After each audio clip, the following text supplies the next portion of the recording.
therapy to being live, day one, until being live isn't weird. It's very weird.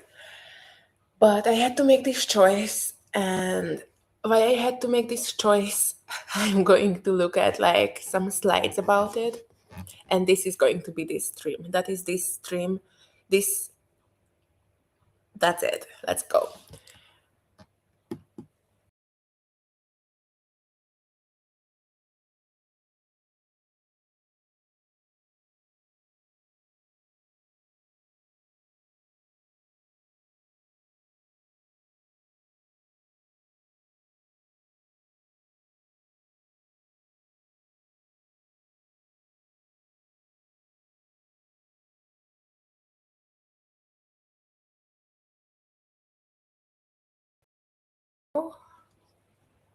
Is not right.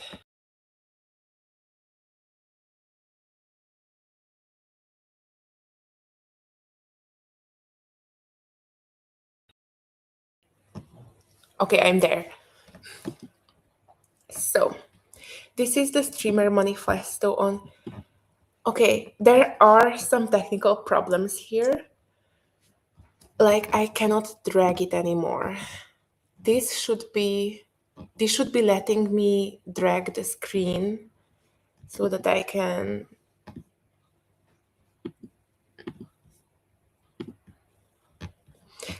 like move the slides that are not slides. It's a document. Okay, I have one person watching me. I got scared, but it's just me. It's fine. It's just me. Is it? Okay. Drag to move, it says.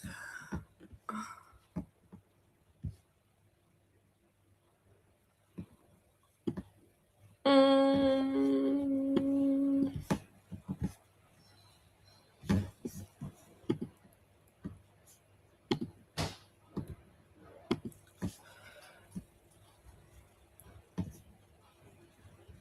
Are we sure that it's me? I don't know. If it's not me, like, comment. If it's me, I will comment too, so that there are comments. I will say hi to myself. Yeah, so that it's obvious that there is a chat because we are live. There is a chat, and this is the format. This is the new format. Okay, so I'm going to do what now that it doesn't work? I'm going to put it like all on one page so that it fits. I will just start talking. I will just start talking about what's on screen. Okay, so the goal for this stream is to be really bad, to be an F. I actually will have to scroll for this. Do you see the scroll? You see the scroll. Great. So the goal here is like there is this ranking every first streamer's first stream, and you know, like after I've ascended from my current 2 followers, I will be right here next to Ludwig, who is a person I'm trying to, what is it called? Like one of my few goal streamers that I think my content will be inspired by. Yeah, so F, it's a great one for a first stream. It's a great goal, like because you have to start before you're ready. If you're starting when you're ready, you're either like never starting or you started too late. That's like a lean startup principle. Yeah, these notes should be more so like notes for me, so I just know what to talk about when I'm like going live. But like, how am I supposed to look at it? Yeah, so the current setup is we are double streaming to Twitch and YouTube because Twitch only keeps your videos for 2 weeks and YouTube like keeps them impermanently. So this is actually my solution to a lot of things that I will slide more down for. So like why streaming? So I will start with the second reason. Yeah, like I talk a lot. I can't afford an editor. It's bad. And like YouTube, it's very much like providing value, having segments and intro and outro, the first 30 seconds. Like, I don't want to be doing all that. Or sometimes I want to be doing it, but I think, like, with streaming being so big and me thinking that, like, my biggest value is my personality and, like, what it is like hanging out with me when I'm not doing anything. Like, that's what streaming is going to be optimized for. And the other thing is, yeah, 2026 Emma Chamberlain. The next Emma Chamberlain, I don't know if she's going to come up on YouTube. Like, YouTube has changed. It's not chill anymore. It's so like retention optimized. I don't want to be optimized for retention. I want it to feel like hanging out. And also, like, I want to be hanging out. I want that reverse parasocial relationship. That's what I want. Um, yeah, low effort is like one thing to call streaming, but is it really low effort? Streamers, like top streamers, will be streaming full time. To do it like 40 hours a week, that's a lot. That's a lot to be on, to be entertaining for 40 hours. So that's also like why Ludwig is one of the people I'm emulating, because he's only doing like 10, he's doing 40 hours a month in terms of streaming, and he's still called a streamer. And it is because of YouTube, because he makes his streams so that YouTube videos can be made of them. So he thinks of them in segments, like, oh, this is going to be the intro, then we have this segment. And because he has that structure, like a video can be made of it, and he's like working double that way. That's also like my intention. I definitely, the part of live streaming, that it is live and people don't look back at it as much. I don't know if people look back at it, not the same way as YouTube videos, and it also cannot go viral on its own. You need other content that is findable, that will be like picked up by the algorithm, that is not long form, that is not like a 4 hour live. Yeah, on Twitch I hear that there is zero findability. You can see that like I'm still streaming to like myself. Um, and I'm also like available on Twitch. Like my comments, you don't see my comments, but like I'm using Restream to stream to two places. And my comment is visible both on Twitch and YouTube. And I also see all the comments from all the platforms. Okay, we can go to the next thing. It's almost done. I did want this to be short because I don't know, I was quite intimidated by being live. Okay. Yeah, I just need to be exposed. I need just like a little taste of it. Also, it's very hard for me to like look into the webcam. It's so small and like barely different from the surroundings. I should put like a red dot next to the webcam so that I know. Yeah. Okay. So the next thing is like my relationship to like physical people and like how it has been changing. Yeah, the same way that like Twitch deletes a video in 14 days. If you're talking to a person, like that video gets deleted like almost immediately. It gets like downgraded to like 144p, and that person will like forget it completely like in 2 years. Like that's just a vacuum. That's just like an abyss that like barely even exists. What if that person like is a corrupted file, like okay, you wonder now like what trauma like made me think these things. Like that's a story for another day. But yeah, this was fine when I wasn't great, but now I have become an entertainer and it's weird. Yeah, so that's something I've been feeling, that like I also cannot use filler words when I'm live. I mean, I can, but it's not a great sound. That's also something I'm noticing.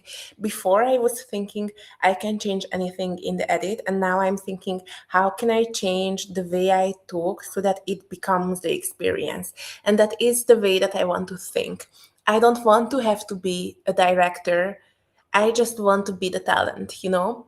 And for YouTube, I've been I've been trying to become a director for the last 8 months, so like I can like share the things that I think. And it's actually been going pretty well, but at the editing it all stops. It really all stops. So we are live, we are solving this problem. um yeah, let's talk more about this. Like, okay, so I did some like education in the arts, like just on the side. So like after that, I had like some stage appearances where I just talked, and it went great. And after that, I realized, I'm doing the same thing on the stage to like 200 people as I am doing when I'm like talking to a friend. And I think like this is not efficient. It's like just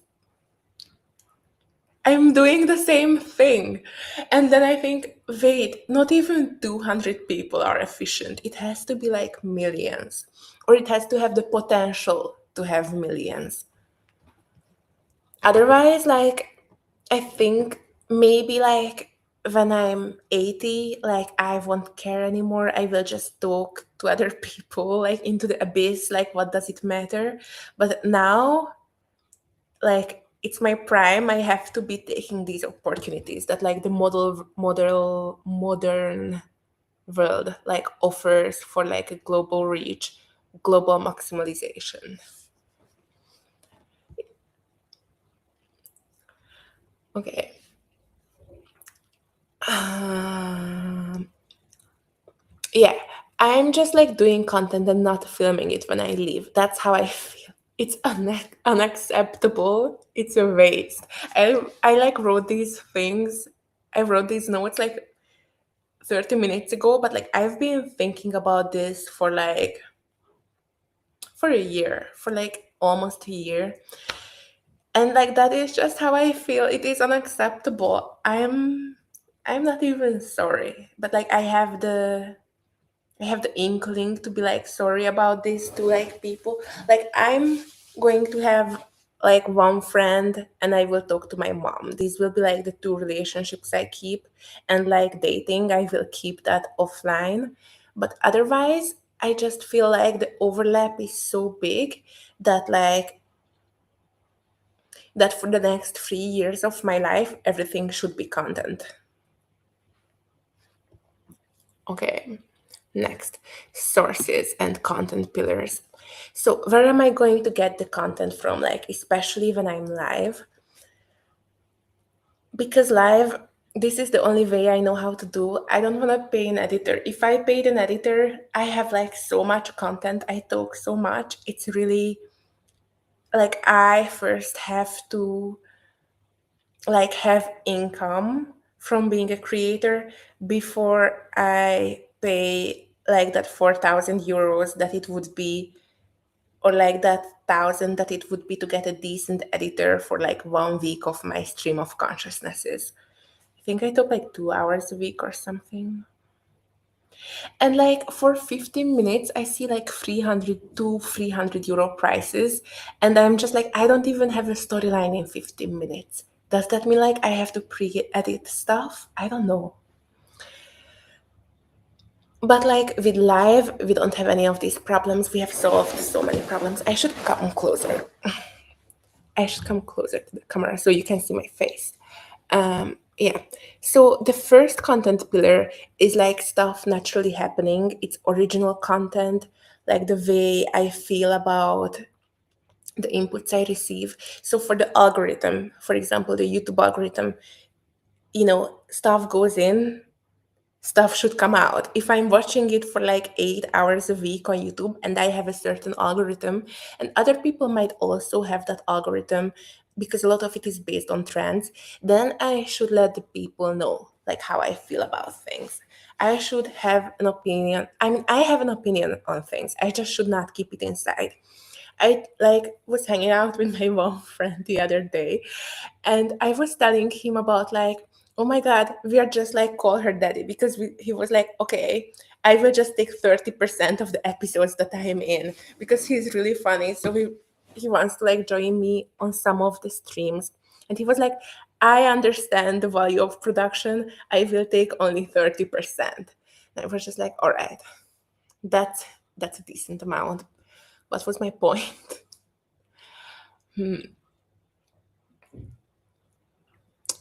So the point is that like original content, that will be the most of it. And I tried to tell him, oh, we're like, call her daddy. Alex, or the blonde one, she was the one who knew how to do production. She was the one who wanted it. She was the go-getter. And the other one, the brown-haired one, she was like, hey. She was like the personality. She's very entertaining. She's very like cute. Whatever she says doesn't really make sense, but like somehow makes sense. So like I see her being kind of the life of it and Alex the brain of it. And I don't want to say I'm not the life of it, but he does have like more mainstream appeal maybe than me. I can take that. It's fine. Anyway, I was just having this reference because now the brown-haired one's book is coming. Sophia with an F. She's writing a book about all this drama. And I watched like 2.5 podcasts about it. So I know a lot. I'm an expert, basically.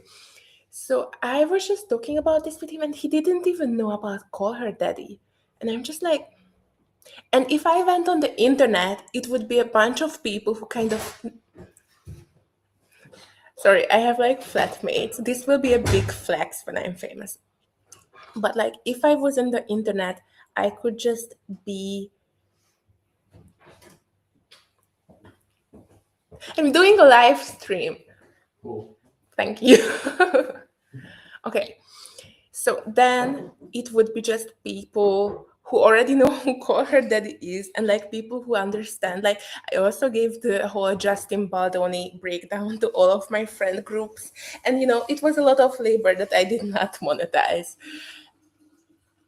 And like it's so much better talking to this to people who like know the drama. Like I may be like chronically online. That may be the case. Yeah, trending stuff. That's going to be the second content pillar, because may the gods of the algorithm wash over me and bring me into like where I'm seen. So all this OG content, I will just say some examples. So like my previous posting, I just did like the stand there to post challenge on Instagram, and I did like 30 days of posting short form. And mostly it was stuff from my archives of 8 months of filming. And I don't know, I'm just bothered by another person being here. I don't know. I think I have to cut it short. Okay, it's almost done. We will push through. Yeah, so in there, I mostly posted from my archive of 8 months of recording, just like random, at least 10-second reels mostly. And it didn't really have any reach. The only time I went viral is when like my legs were in the image, or when I was copying somebody. And I copied somebody one time. Like I saw it on my For You page, I saved it. I was like, this is a good one. And I like adjusted the things. I just took some B-roll that I took that day, and it actually fit into it. It's like when you start filming yourself, like as an influencer, and you put down your phone, different filter with a song, and then you pick up your phone and the filter goes back to gray. And anyways, it's just like every influencer be like, it's kind of a small trend. It's not a trend, it's something that is verified viral. And by the end of the 30 days, I had like 6,000 impressions or something like that. And I don't know, like 60, I don't like the number 6. Let's round it up to 7,000 impressions, somewhere around there. And I haven't posted since in the last 2-3 days, because I was like, short form does not let me express myself. And like the way to win at short form, I'm just not interested that much in copying other people and going viral.